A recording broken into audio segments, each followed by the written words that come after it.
Bonjour, je me présente une fois de plus. Je suis le docteur Fliège, cofondateur de SOS Psy, docteur en psychologie clinique et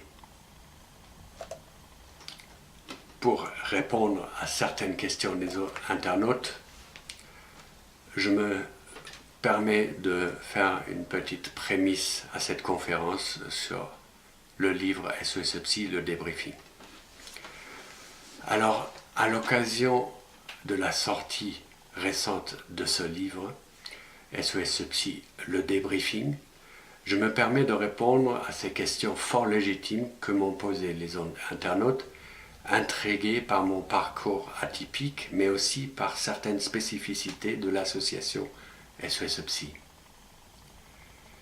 Je suis le docteur Fred Fliège, docteur en psychologie clinique et écrivain.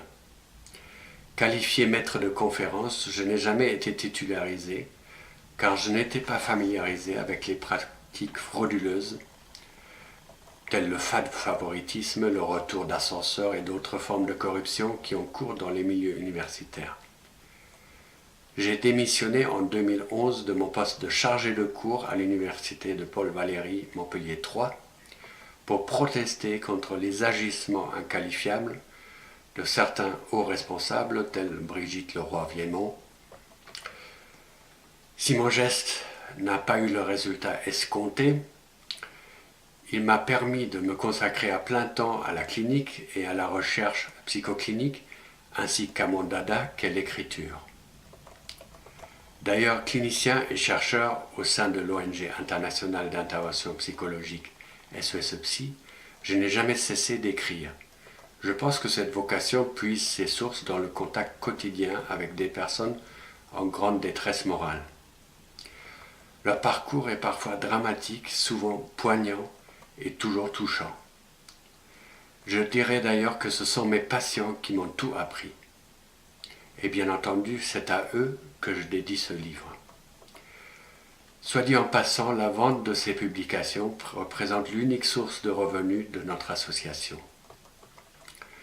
Je remercie aussi pour leur courage et leur soutien indéfectible mes amis Didier, François, Chris, Daniela et bien d'autres.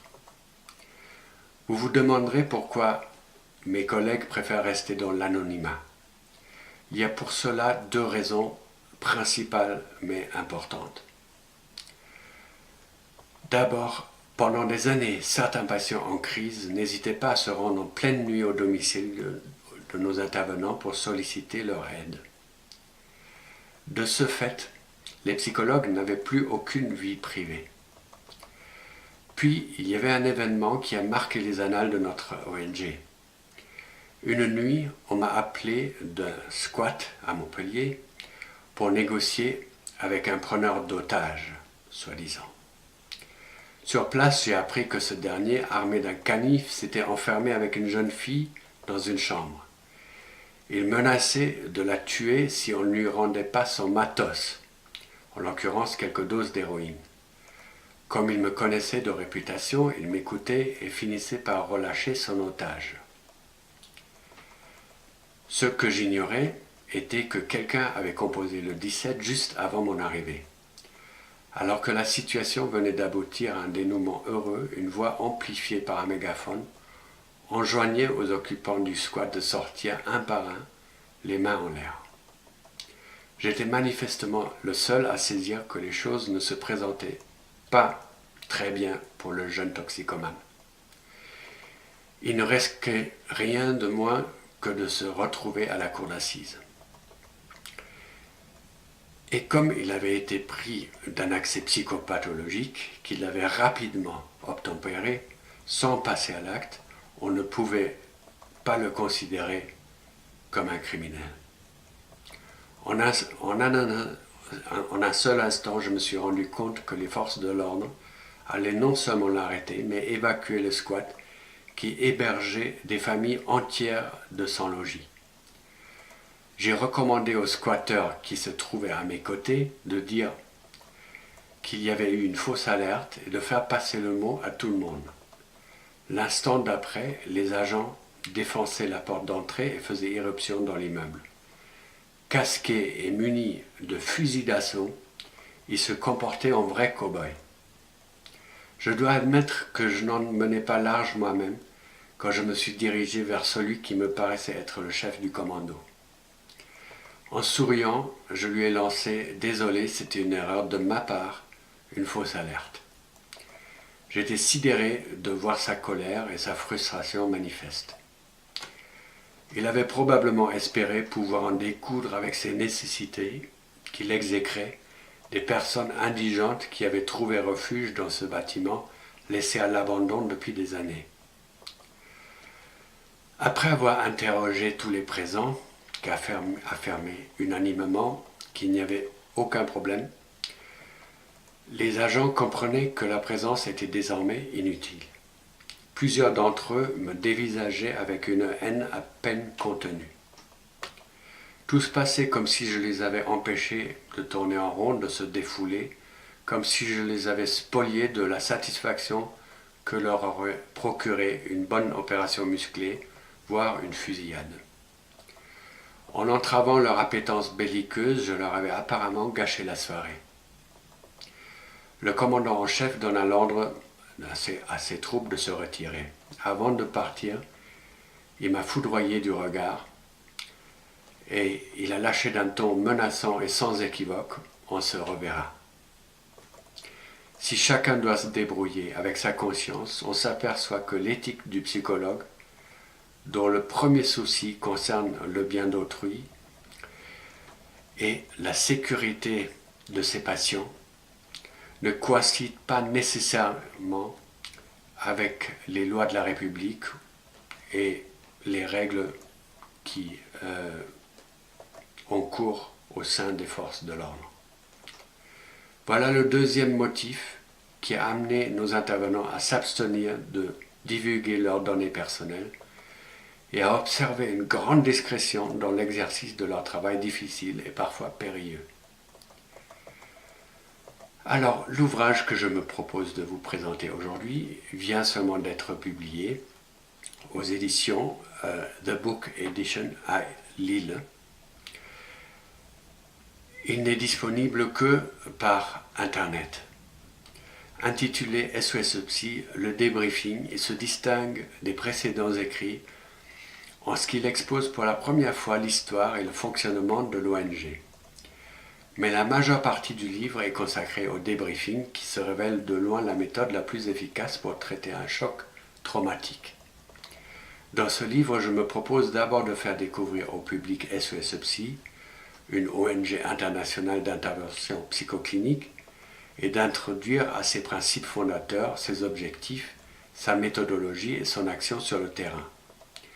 Afin d'illustrer le travail qu'accomplit notre association au quotidien, j'ai retranscrit ici des exemples concrets, représentatifs de notre expérience psychoclinique et de nos succès thérapeutiques, ainsi que certains témoignages de patients et d'intervenants. Cependant, le principal propos de ce livre consiste à initier le lecteur, même parfaitement novice en matière de psychologie, à la technique du débriefing. Si cette approche thérapeutique a fait ses preuves depuis près d'un siècle, SOS Psy l'a profondément révisée en vue de la rendre opératoire en toutes circonstances et de la rendre accessible au plus grand nombre. D'ailleurs, le recours au débriefing, encore assez méconnu, se révèle assez simple et aisé, à la seule condition qu'on se conforme aux instructions ici précisées, et notamment celles qui explicitent le contenu et la succession de ces différentes étapes thérapeutiques. Si on respecte ces directives, on peut appliquer la technique en conjuguant rigueur méthodologique et souplesse intuitive dans des situations les plus ardues pour dénouer des conflits individuels ou collectifs et apporter un soutien inestimable à des personnes en grande détresse psychique ou gravement traumatisées. Ainsi, ce texte se veut avant tout un manuel à l'intention des particuliers, des familles et des couples, du personnel d'entreprise, des établissements scolaires et ou spécialisés, des hôpitaux, des individus et des groupes en situation de crise, voire de guerre. Il est conçu comme un précis de l'intervention psychoclinique, un outil profitable pour tout un chacun et essentiel pour les professionnels de la santé mentale. Il s'adresse à tous ceux qui risquent d'assister dans leur sphère privée ou dans leur vie professionnelle à un événement potentiellement traumatisant, à l'accès psychopathologique d'un tiers ou à toutes sortes de crises comportant une contrepartie psychologique. Dans la dernière partie de l'ouvrage, j'ai tenté d'exposer les avancées récentes de nos recherches sur la méthodologie et la praxéologie du débriefing à mettre en œuvre pour permettre aux victimes d'un choc traumatique de métaboliser symboliquement leur vécu douloureux et de recouvrer leur place de sujet. Ce chapitre ne manquera pas d'intéresser tous ceux qui s'attellent à l'exploration de l'appareil psychique et qui sont confrontés aux questions que soulève le fonctionnement de l'inconscient. Alors, en ce qui concerne la création de l'association SOS Psy, on peut rappeler que suite à la vague d'attention qui a frappé la capitale française en 1995, une dizaine de psychologues et moi-même avons mis en place, dans l'urgence, une cellule de crise afin de porter secours aux victimes. Parmi les rescapés de ces attaques, nous avons d'emblée établi une distinction entre victimes primaires, secondaires et tertiaires. Les premiers étaient grièvement blessés et risquaient de rester mutilés à vie. Les deuxièmes, physiquement indemnes ou ne présentant que des lésions superficielles, avaient été témoins directs de ces atrocités. Enfin, les derniers avaient pris connaissance de ces événements de façon indirecte, le plus souvent par les médias. Cependant, en apprenant ces faits effroyables, même ces personnes-là avaient fréquemment subi un choc majeur et nécessitaient notre intervention. Dans une proportion impressionnante, les témoins directs ou indirects de ces cataclysmes souffraient de symptômes liés au stress post-traumatique, et en procédant à un premier bilan sur les répercussions psychopathologiques du désastre sur les victimes, nous avons fait un constat qui nous paraissait à première vue assez contradictoire. Ainsi, et contre toute attente, la plupart de ceux qui avaient été atteints dans leur intégrité corporelle présentaient des traumas psychiques moins sévères que les autres. Tout se passait comme si leurs lésions corporelles les avaient en quelque sorte protégés contre une effraction pathogène de leur appareil psychique. Leur défense psychique s'était avérée plus efficace que celle des autres qui avaient réchappé aux ravages matériels provoqués par les bombes. Il faut dire que dans le Paris de cette époque, la population était épouvantée et une panique générale se propageait comme un feu de broussailles.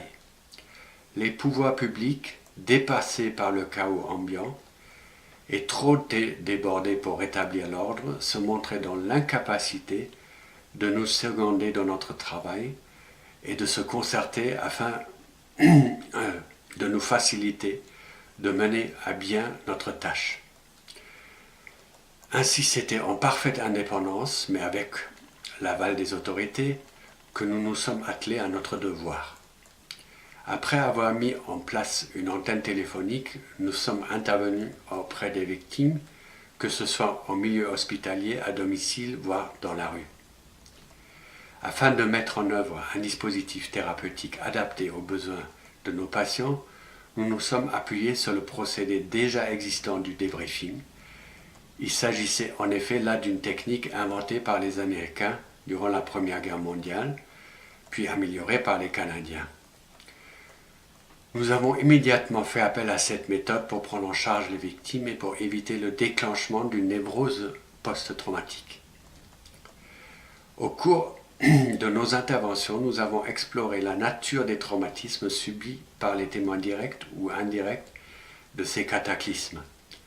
Nous n'avons pas tardé à découvrir que la gravité des atteintes psychiques était sans commune mesure d'avec celle objective des incidents à l'origine des traumatismes. En examinant les personnes auxquelles nous apportions notre soutien, nous nous sommes rendus à l'évidence que la seule signification subjective que revêtait pour le patient le facteur événementiel, présentait une véritable pertinence clinique. Du point de vue métapsychologique, l'intensité ou la nature des faits concrets à l'origine du choc se révélait dès lors, sinon anecdotique, du moins négligeable et secondaire, à l'écart de leur impact sur le vécu subjectif du patient. Dans l'optique psychoclinique, la signification subjective de l'événement déclenchant l'emportait donc largement sur la dimension objective des préjudices tangibles qu'avait subis la victime. Ce qui comptait, c'était la façon dont la personne avait perçu l'événement et non pas l'événement lui-même.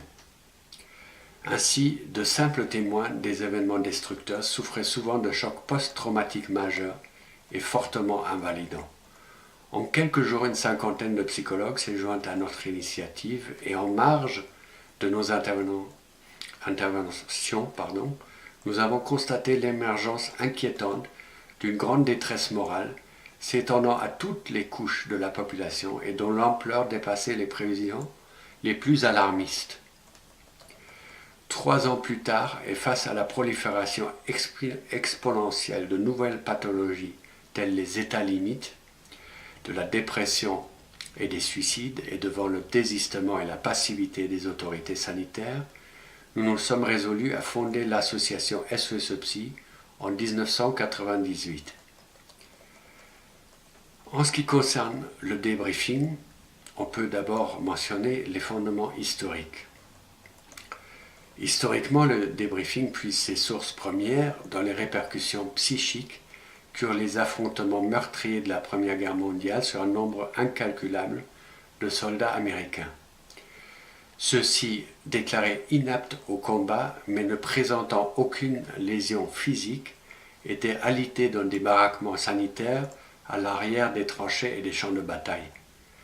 Les généraux US recensaient alors d'innombrables cas de traumatisation psychologique, rendant inopérants les combattants touchés par ce phénomène.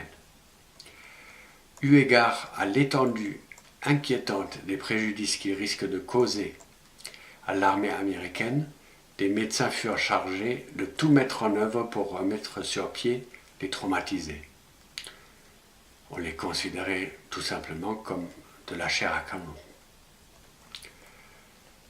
Ce furent des préoccupations d'ordre purement stratégique qui amenèrent ces praticiens à élaborer une thérapie ad hoc censée rendre à nouveau opérationnels les militaires en état de choc. Cependant, ce ne fut qu'en 1983 que le psychologue Jeffrey Mitchell redéfinit de façon plus détaillée ce type de prise en charge post-traumatique et lui donna le nom de debriefing en français avec un accent sur le E, car ce terme a été francisé. Alors, en ce qui concerne les versions formalistes du débriefing, à l'heure actuelle, on utilise plusieurs modèles du débriefing. La technique la plus répandue aux États-Unis, le CISD, Critical Incident Stress Debriefing, de Mitchell, est fondée sur une approche strictement cognitive et un protocole méticuleusement structuré en une multitude d'étapes et de sous-étapes et d'injonctions extrêmement détaillées et contraignantes. Se déroulant généralement en une seule séance, il ne laisse aucune place à l'intuition de l'intervenant ni à l'expression spontanée et subjective des victimes. Le psychologue dont la fonction est réduite à une dimension pédagogique se borne à dispenser à ses patients des conseils plus ou moins avisés et préétablis.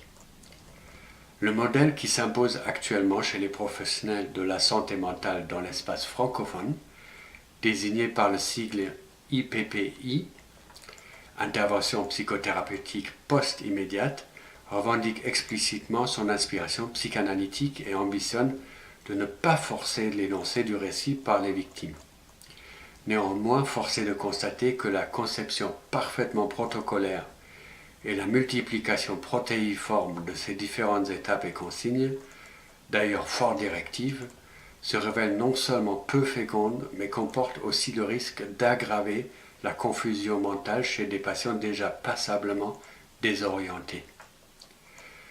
Pour avoir longuement étudié et appliqué au sein d'une organisation de psychologues dénommée GIP, Groupement d'intervention post-traumatique, et qui a déposé le bilan il y a une dizaine d'années, les techniques de débriefing du type IPPI, les membres de SOS Psy ont pu s'apercevoir qu'elles s'apparentaient largement à celles pourtant décriées par les adeptes de l'IPI du CISD américain. Elles produisaient l'effet de devinettes inutilement compliquées et les victimes butaient invariablement sur la ramification surabondante aux dédales labyrinthiques. Ces protocoles ne manquaient pas de gêner le bon déroulement des entretiens et s'avéraient susceptibles d'obstruer la circulation libre d'une parole vraie, voire d'ajouter au tourment des victimes. Par conséquent, et compte tenu de la complexité alambiquée et essentiellement formaliste de ces procédures, souvent futiles et potentiellement nocives pour les patients, le comité de recherche de SOS Psy a opté pour échafauder son propre modèle du débriefing. Alors, la conception du débriefing par SOS Psy. D'abord, les critères thérapeutiques. La condition sine qua non pour pouvoir bénéficier de cette prise en charge réside en ce que l'intéressé ait explicitement énoncé son désir de participer à une séance de débriefing. Puis, il est indiqué qu'un psychologue procède à une évaluation psychoclinique des candidats au débriefing afin de s'assurer de leur aptitude psychique à répondre aux exigences élémentaires requises pour entreprendre une telle thérapie. Le diagnostic préliminaire consiste aussi à déterminer si le patient nécessite une hospitalisation d'urgence, par exemple en cas de décompensation psychotique ou de la présence de lésions organiques. Alors les spécificités méthodologiques. D'après notre expérience clinique, la méthode du débriefing, complètement remaniée par nos soins, se révèle la plus appropriée pour intervenir en situation d'urgence et prendre en charge des sujets qui viennent de subir un choc traumatique. Cette technique innovatrice, mise au point par SOS Psy, constitue l'une des spécificités majeures de l'ONG et la distingue de tous les autres groupes psychocliniques dont beaucoup ont pourtant fini par s'inspirer de notre méthodologie, de notre praxéologie, voire de notre appellation qui est pourtant protégée par le copyright. Passons. Alors, le débriefing, composé de plusieurs étapes successives, s'opère de préférence d'aller dans la limite de 72 heures suivant un événement potentiellement traumatisant, un accident, une agression, etc. Mais il peut aussi se montrer adapté pour soigner certains troubles psychiques de longue durée, surtout si ceux-ci ont pour cause une série relativement homogène de traumas réitérés, tels ceux issus d'une enfance calvaire ou un traumatisme unique, tel celui déclenché par une agression violente. Ainsi, si le débriefing est toujours indiqué pour traiter des traumas de type 1, donc un événement unique, il s'avère souvent opérant pour endiguer des traumas de type 2, tels les effets de chocs répétés ou ceux procédant d'un harcèlement moral prolongé. Son objectif est de prévenir la constitution d'une pathologie post-traumatique chronique et, in fine, de permettre au patient de recouvrir sa position de sujet. Au cours de nos investigations, nous avons constaté qu'il était superflu, voire important, de différencier du diffusing que d'aucuns réservaient à l'intervention in situ, tel sur le lieu même d'un drame. Afin de garantir l'efficacité maximale à la fois préventive et curative de la stratégie de débriefing, il est primordial de maintenir une distinction nette entre ces trois principales étapes qui se différencient de par leur contenu et leurs procédés respectifs. De plus, il est indispensable, à de rares exceptions près, de respecter rigoureusement l'ordre et la succession de ces différentes phases. Enfin, lorsqu'une victime se trouve en état de choc, on peut faire abstraction du principe d'abstinence, qui constitue pourtant une règle fondamentale des principes de la psychologie clinique. Par exemple, il ne faut pas hésiter à établir un contact physique avec la victime. Afin de l'arracher à son éprouvé de solitude intérieure, caractéristique d'un vécu traumatique, on doit parfois la toucher, lui saisir les mains ou lui prendre un bras. Dans une perspective analogue, en vue de créer un climat de confiance et pour signifier au patient qu'il n'est pas seul, le psychologue ne s'interdira pas de parler un peu de lui-même. Alors, les 3 étapes du débriefing. On peut simplement, en 3 mots, rappeler qu'il s'agit de l'étape factuelle, qui consiste à éloigner le patient de son vécu traumatique en lui demandant de décrire les faits concrets. Deuxièmement, l'étape cognitive. On peut dire qu'il s'agit d'intellectualiser, de trouver des causes potentielles à l'événement, toujours dans le but d'éloigner le patient de son vécu douloureux. Et troisièmement, l'étape subjective, qui est l'étape originale inventée par SOS Psy et consistant à permettre au sujet de se remettre définitivement et de façon durable d'un choc traumatique. Merci, à bientôt.